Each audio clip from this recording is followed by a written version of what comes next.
Thanks for tuning in to the Football Talk Squadron. I'm Dutch, and this is our college football playoff breakdown. Take a look at all four teams, what they're bringing to the table, who eventually I'll think as the winner from each of those games. We'll go through them, but first and foremost, we'll go past and present. We'll go past first. So this guy came out of the University of Texas, paying tribute to the Longhorns this week. After Texas was drafted by the Lions, then played for the Cowboys, and then the Bears. So Texas, Lions, Cowboys, Bears was drafted in the first round, the 7th overall pick in the 2004 NFL Draft.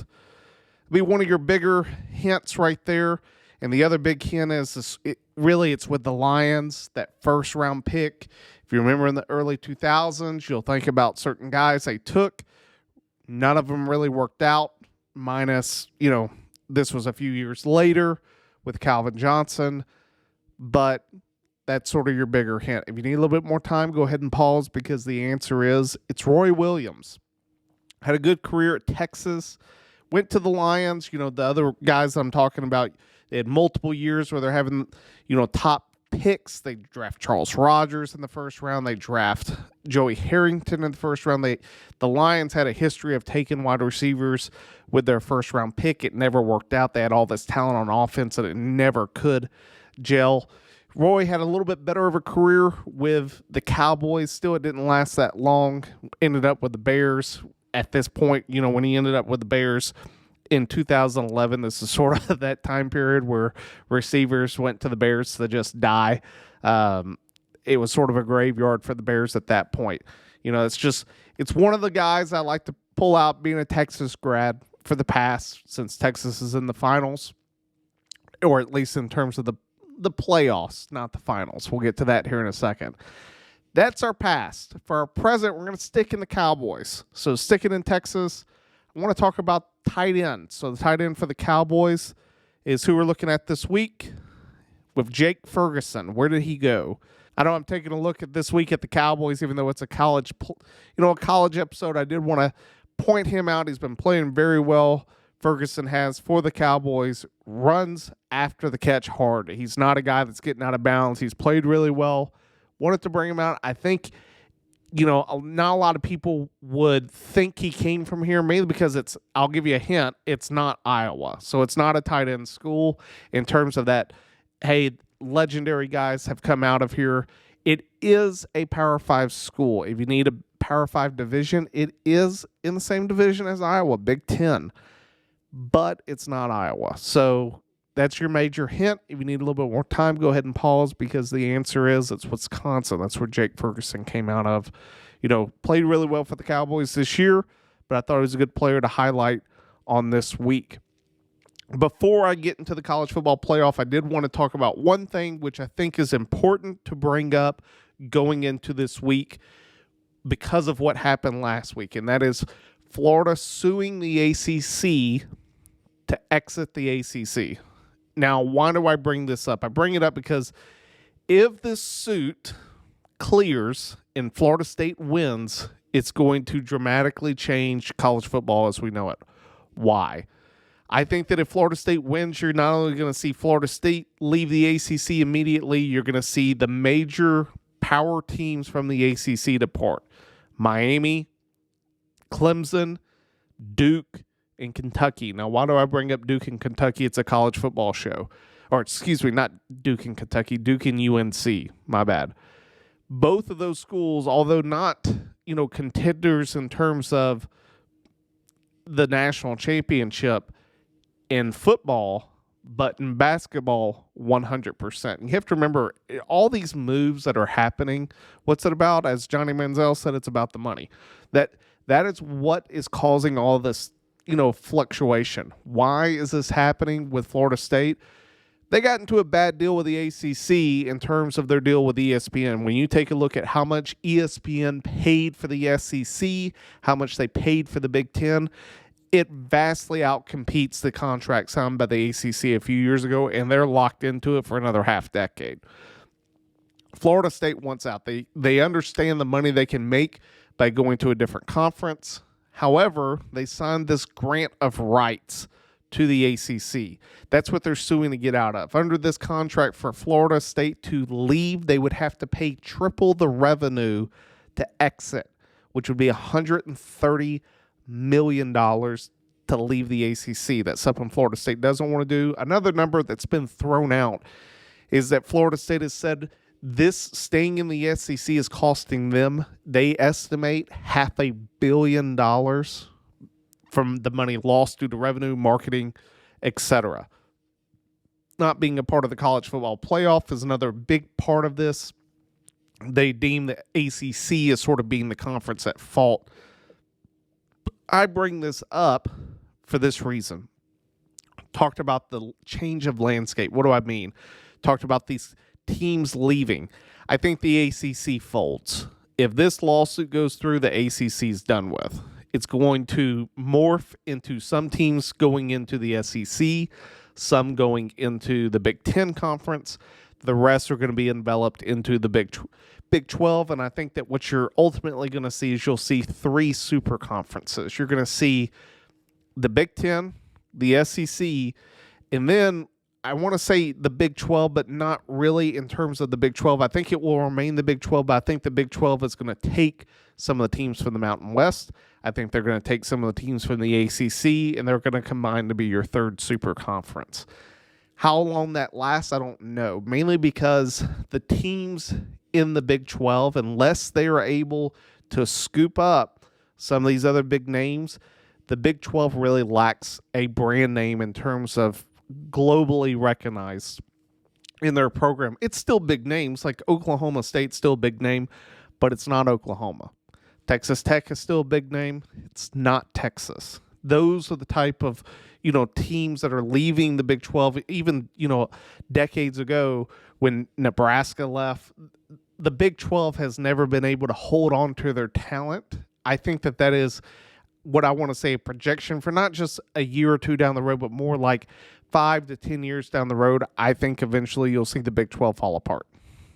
That's my prediction. I think that you're going to either get the two super conferences, or what you're going to see is one super conference that just envelops all of college football. I think college football separates itself from the other sports. This is a rambling that I could take on for days and days, where you see one super conference that has multiple divisions, sort of a, almost an NFL-like conference where it's a north teams, the east teams, the southern teams, and the western teams. Eventually, I just think that with NIL and other things, you're going to have to see a little bit of a unification of the process of the rules with NIL.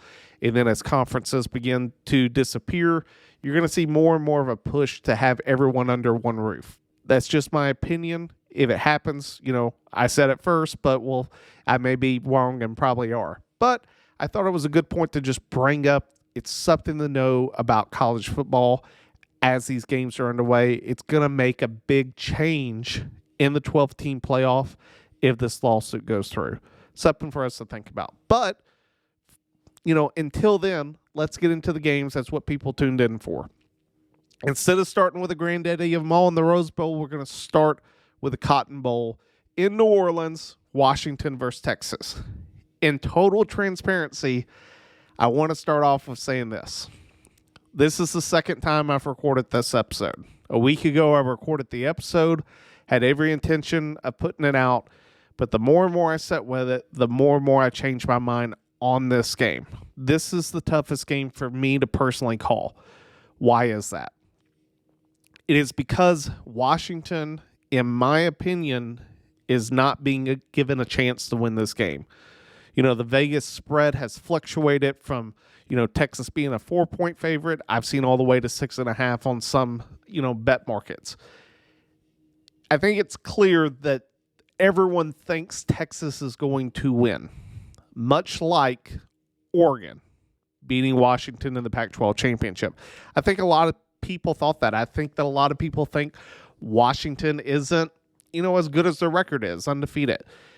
And that, to me, gives me pause, just because I do think that Washington's head coach is an amazing head coach. It also gives me pause because I do think that this is the stiffest test that Texas will have all year, and that includes going to Alabama and playing in Tuscaloosa. Do not get me wrong, going in there and winning and beating Alabama in Alabama was one of the most, if not the most impressive victory of all year in college football. However, this is key. It was not an offense that will compare to Washington's.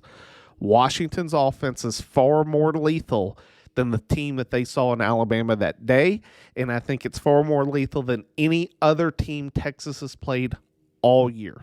I think a lot of people believe that Texas's defensive line will be the reason that Texas walks away and wins. And since I'm bringing this up, let's compare and contrast each team's strength and their biggest weakness. Texas's strengths, it's the trenches. Quinn Ewers, I have not seen him put on his back in some games at all. Alabama, the Big 12 championship against Oklahoma State was not touched.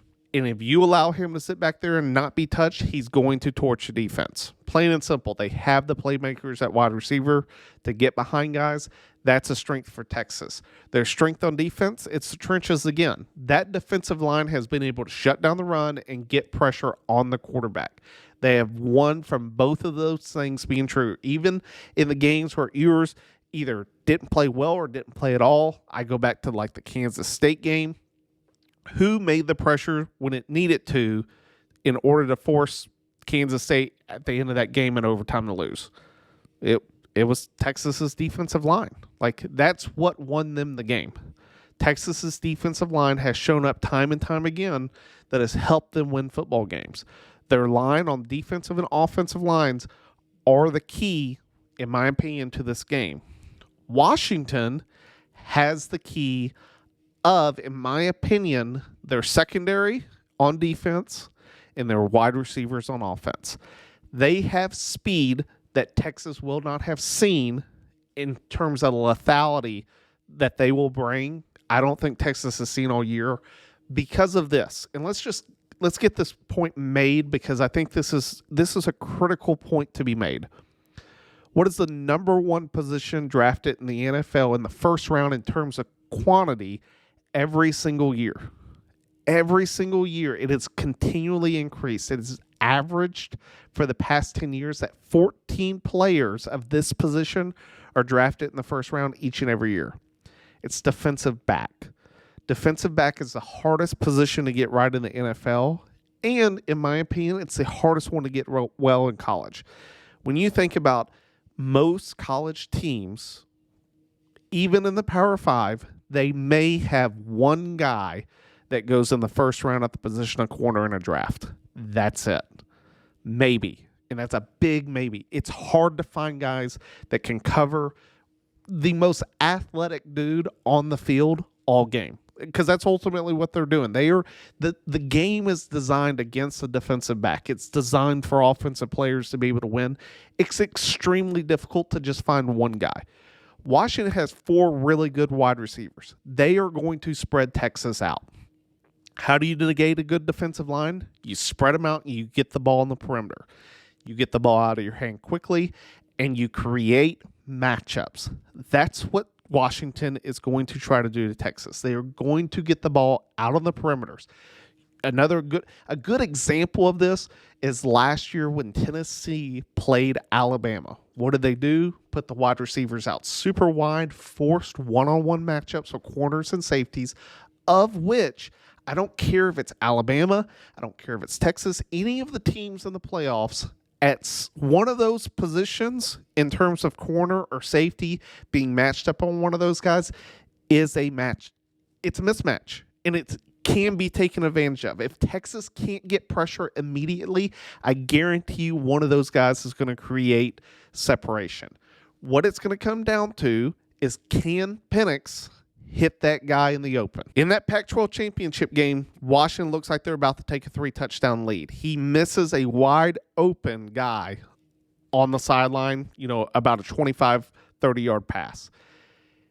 Washington went on to win, but it's plays like that Washington has to be able to make this game. They have to be able to convert those key situations. It's a playoff game. They're playing Texas. Texas, in my opinion, has just as good of a defense as Oregon. Oregon's defense is good. Dan Lanning knows how to coach a defense.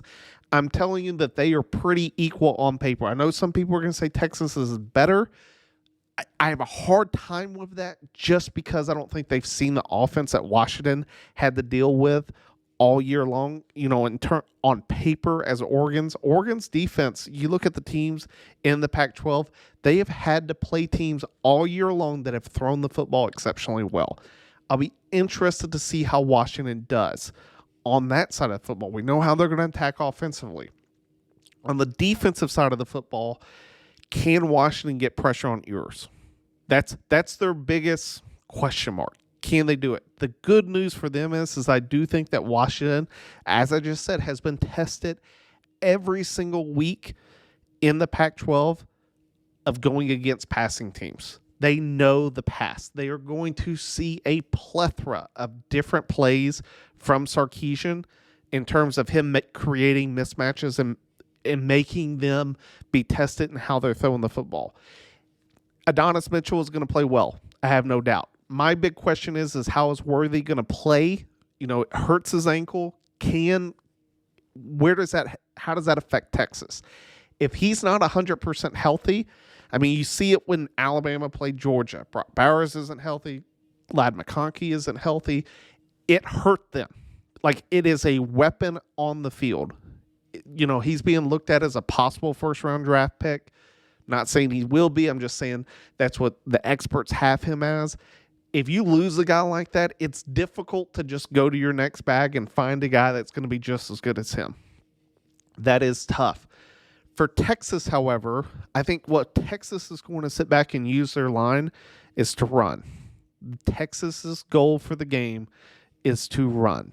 If they can establish a running game and have Washington bring guys into the box, that's when they're going to hit them over the top. So we sort of looked at the different strengths and weaknesses, the game plans. For Texas, it's run the football on offense. I think that if they can establish a running game, they're going to open up the pass and have an easier chance of beating Washington.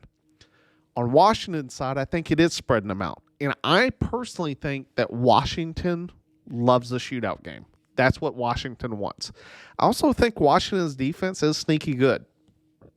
I know that Washington has had really close games against not so good opponents. You look at Arizona, you can look at Arizona State. It's not that they're not very good opponents. I think that the difference is that we view them as being bad because they've historically been bad for the past decade. You look at Texas, some of the teams they've played. Texas had close calls this season too. They played TCU, they got a head on, but TCU came back. Iowa State was close. Kansas State was close. We sort of view these teams as being better than Arizona State and Arizona, and I have a hard time saying that's true. I think that Arizona State and Arizona are just as comparable to some of these other Big 12 teams that Texas had problems with as Washington did. I think Washington has been tested more frequently than Texas, and they know how to win these pressure games. They know how to finish pressure games. Texas had Bama. They finished that game. However, the game they couldn't finish, Oklahoma. Those are the type of things that I just sort of sit back. But the big thing, I know I looked at it and I said the exact same thing with Washington. I did pick Oregon, called Washington to cover, wasn't brave enough to pick Washington to win, but I said that, this is a defining moment for Washington. And I've seen guys talk about how they feel being disrespected, and I think they have a really good coach. They've been in this position before where the weight of Washington winning is not on their shoulders. They are the number 2 team in the playoffs, and they are being viewed down upon as the underdog. That to me just does not bode well for Texas. And I picked Texas in the first podcast. I literally, this episode, I said I think Texas wins by double digits, at least 10 points, if not up to 14. And the more and more I sit back and think about that, the more and more I just have a really hard time picking Texas. I just have a feeling that Texas is going to get tested in a way they haven't been tested before. And I think Washington pulls it out late. I think it's a close game. How Texas makes it not a close game is Texas gets out early. If Texas, this is sort of going to be, I don't want to call it a Chip Kelly offense because that's not what Washington is. But if you remember the last time, really a big Pac-12 team got into the playoffs, Oregon, they end up playing Florida State, and they win that game, but then what happens the next game? They, against Florida State, they got out early and often. Defense made big plays, stripped Jameis Winston. I think they returned that for a touchdown. But then against Ohio State, they had a lot of 3-and-outs, and Ohio State drove the ball right down the field and scored. I think they were up 14 or 21-0 in the first quarter, and it was sort of over from that point. Washington couldn't climb back in as quick as their offense could strike. For me, I sit back and I look at the exact same thing this game. It should be a learning point that you can't just fly through plays if you're Washington. You have to be able to give your defense breaks or going against a better offensive line. I just sit back and I do think that they're able to make the plays when it counts. Give me Washington. I just have a hard time taking Texas with them being looked at as the underdog in this game. So, where's my score? I'm torn on this one, but for me, I think it's going to be about 31-27 Washington. I think Washington's going in just like they did into the Pac-12 championship as underdogs. They're viewed as underdogs. No one's giving them a chance. I just have this feeling that Washington's going to come out to play again, just like they did against Oregon. I think it's a close game, but give me Washington 31-27. That's my prediction on that. And now let's discuss the granddaddy of them all, the Rose Bowl between Michigan and Alabama. Both of these teams are eerily similar depending on when you look at the teams. What do I mean by that? Michigan, to me, reminds me of Alabama in the early part of Saban's dynasty. A team that wants to run the football and has a physical offensive line that is designed that as the game goes on, they win the game. That is, in my opinion, it is a brute force of an offense. They're not built to throw in terms of spreading them out 4 or 5 wide receivers and throwing every other down. That's not Michigan. You look at Alabama early in 2009, it's very similar. Having 2 really good running backs, the ability to run the football wins games for Michigan. They wear down teams so that in the second half, they're able to use their offensive line to put pressure on the defense continually throughout the game. Third and fourth quarter, it's over. That's what Michigan likes to do. That's exactly what Alabama was in the early part of Saban's dynasty. On the defense, it's built similar. It is a run-stopping defense. They have great corners, great secondary. Their defense is really good. There's no other way to, not say that. They have played exceptionally well this year. Have they had some close calls? A little bit. They didn't play well against Maryland. Ohio State were in control of that game. I don't really think Ohio State had a great team per se. I just sort of look at it and I go, this is very much a Saban-esque team. On the other side of the football with Alabama, it's not the Alabama team of Bryce Young. Jalen Milroe is an exceptional athlete, and throughout this season, outside of Texas, has continually grown at the position of quarterback. When I look at this game and I sit back and go, what's the strength and weaknesses of both? Strengths for Michigan, it's very similar to Texas. It's the trenches. The trenches is where Michigan has won games, and it's the reason they're undefeated going into this game. Their trench on both the offensive and defensive side of the football, has probably been the best in football, especially their offensive line. They have an injury there late in the season with their starting offensive center. That hurts. Like, can't sit back and say that anymore. We don't know, I would argue, where Michigan is on the offensive line. I know that Iowa played them well.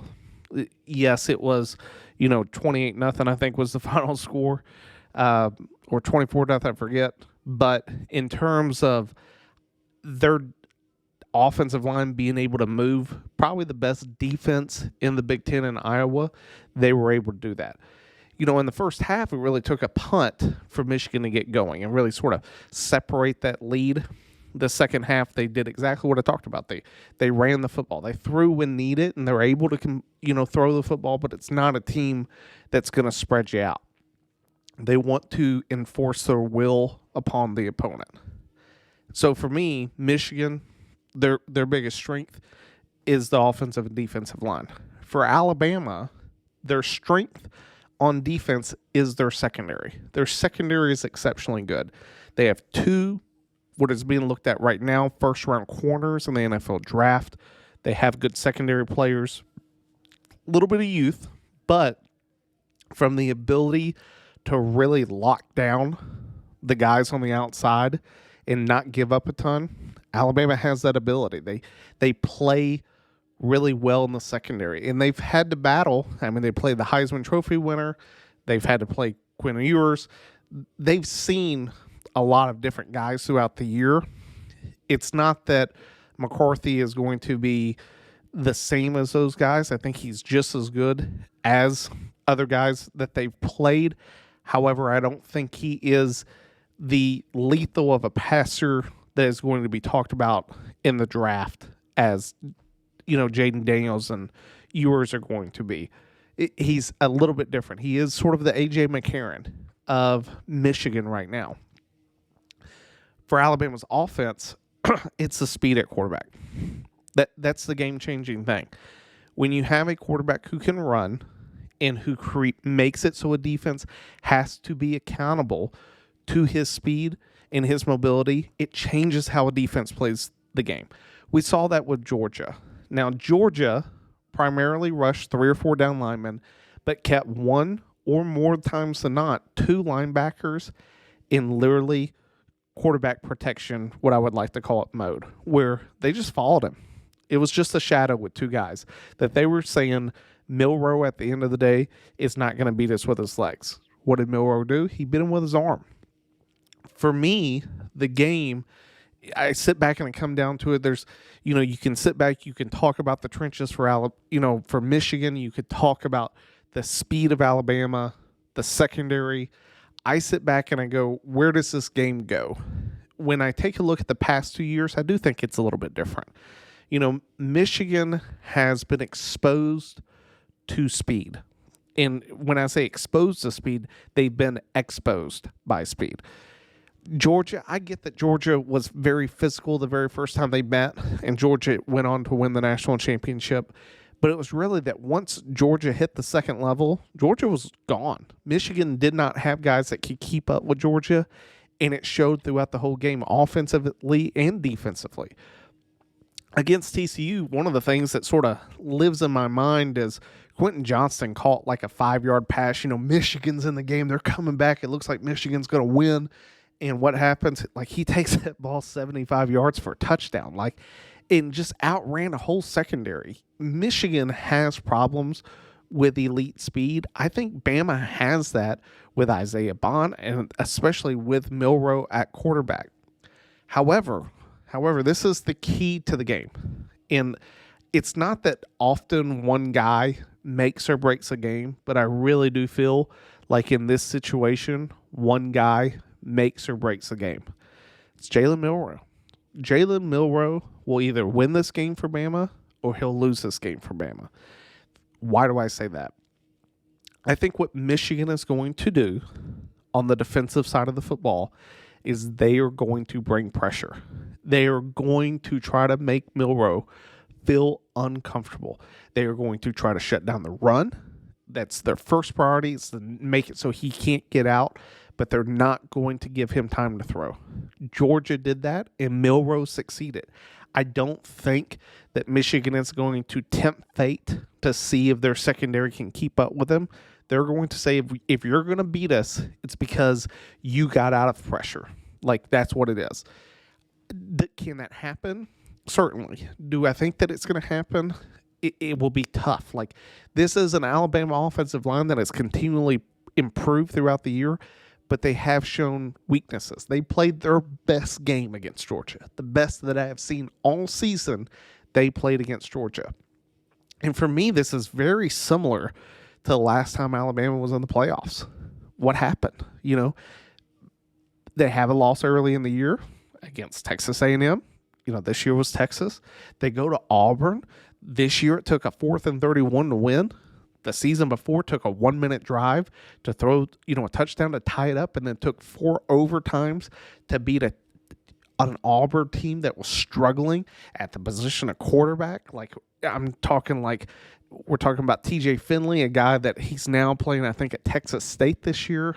It wasn't an Auburn team that really anyone respected. What happened?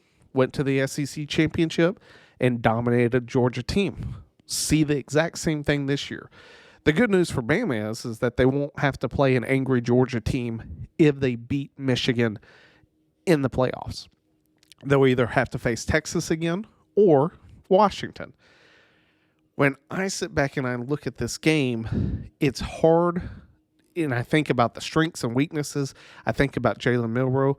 The one other piece to this whole thing, which I know it gets talked about a lot, but I do think it is overlooked sometimes, is the fact that you got Nick Saban on the sideline. As I've heard Kurt Herbstreit say it many, many times in the offseason, like, as long as that guy is on the sideline, you can't count them out. And they're an underdog this game. It's not by much. It's fluctuated between 1 point to 2 points as an underdog. It is tough to bet against Nick Saban. I personally sit back and I look at it and I go, he is 9-1 in BCS and CFP games that he's had more than a month to prepare. Now that one loss, if you remember, came in the initial playoffs against Ohio State. Alabama was up, at halftime. And so it's very eerily similar in some instances. Had Blake Sims at the quarterback position, wasn't the most polished of pocket passers, but had mobility. I think far less than Jalen Milroe does. Milroe is definitely a far better athlete than Blake Sims. Both throw the ball, pretty similar. They are at least consistent with their accuracy. But at the same time, they really lived on the deep ball and deep shots. It was at the beginning of the Derrick Henry era with Alabama. He played in that game pretty well. Alabama's defense, though, really struggled against the run. They struggled against the run all season. You saw signs of that against Auburn this year. They played Georgia pretty well against the run, minus that first quarter of football. It'll be interesting. But from that standpoint, at the end of the day, Saban's still 9-1 when he has more than a month to prepare. That, for me, is things are lining up for Bama. They're not viewed as the favorite, although a lot of people are putting money on Bama to win the game in Vegas. I just sort of sit back and I look at it, and it's hard to pick against Saban. If anyone has been sort of a Debbie Downer on Alabama this year, it's been me. I don't think that they are the powerhouse that they have been, but I think that they are a team that is playing very unified football, that has the greatest coach in college football history, that's an underdog. And typically when Bama is an underdog, it does not work out well for the other team. How do I see the game going? How does Michigan win? How does Bama win? Michigan wins by running the football well. Michigan, if I could predict how Michigan wants to win, they want to take, 7-minute drives that they slowly but surely, methodically drive their way down the field, punch it in for 6, and their defense just makes stops. It doesn't matter if Bama takes a minute to get off the field or if they take 5 minutes to get off the field. As long as they don't score touchdowns, and then Michigan can get the ball again, and slowly but surely, they're playing both a score and the clock game. If Michigan can play with the lead, Michigan will win the game. It'll be very hard for Alabama, if they're struggling on offense, to keep up with Michigan, because Michigan will just run the clock. That will be tough. On the opposite side is exactly what Michigan doesn't want. Michigan does not want to shoot out. If Alabama comes out and they're able to hit the deep ball, which is, I think, how Alabama wins, Alabama really needs to connect on the deep ball. The only game that they didn't was last time against Georgia, which was a total surprise to me that Bama was able to win the game when they didn't have multiple, 50-yard bombs go for touchdowns. That's really what's helped out Bama this year. You didn't see that in the Georgia game. I think that this Michigan defense is better than Georgia. I think that Georgia's better coached with Kirby Smart. You can hate me for that answer. I believe that's the fact of the matter. However, there is the other standpoint that I do want to talk about, which is when you take a look at what happened after Connor Stallion left the team. From an offensive standpoint, Michigan's gotten far worse. You look at McCarthy's stats, you look at just through their stats as a whole, they've played worse. But they played better opponents. They played Penn State, they played Ohio State. Iowa, in my opinion, is not a great opponent to compare yourself to when looking at the playoffs. Yes, they were a top 25 team. Iowa's best offense was punting the football. That's what Iowa did best offensively, because they couldn't do anything else. They could not throw. Their defense really played well against Michigan. I mean, limited them in the first half. I get that they didn't score. That speaks more to me about Michigan, sort of as we talked about, imposing their will throughout the game, that by the end, Iowa's defense had been on the field for far too long. I sit back and I look at the game. As I said, it's tough to take any chances against Nick Saban, and I'm not going to. I'm taking Alabama in the game. How do I see the game going? I think it's close. I wouldn't be surprised if at half you're looking at, 13-10 or even tied up 10-10 in the game. I think both, offenses get into the red zone, probably stall out, maybe a touchdown either side, but I think it's close. I think what you're going to see is that in the second half of the game, Michigan trails. And that when Michigan trails, they have to get out of their passing offense or get out of their running offense, and they have to throw. And that's just not how Michigan wants to operate. They want to take drives off. I can see Alabama, being up by 2 scores in the second half, and it really putting the pressure on Michigan to throw, of which I don't think they do exceptionally well. And I think it exposes them. Where do I see a final score? For me, I think it's going to be 24 to 17-16, around a 1-score game there at the end. But I don't see Michigan being able, in my opinion, to move the ball as much as they think they are going to. Saban has an exceptionally well-coached team. It's going to be a dogfight. I think it's both games. I think the Alabama-Michigan is going to remind you of, a game of old, sort of like that game of the century with Alabama-LSU. It's one of those games that it's going to be a hard-hitting game. Guys, whoever leaves that field, it will not be, sitting back just cool walk at the beach. It's going to be a dogfight the entire way. It will be interesting to see how it goes down, but for me, I got Alabama. So, got Alabama, Washington facing off in the national championship. That's sort of my prediction. We'll see how it goes. What you can expect after this, the first game of our first round of the playoffs, you'll have a breakdown. I'll either come on here and say, hey, I was right, or I'll be sitting here licking my wound saying I was wrong. But either way, we'll give a recap of the games next week. We'll also give a preview of the national championship, which is coming up on the 8th. But ultimately, that sort of wraps up the college football playoff preview of what I sort of see is going down.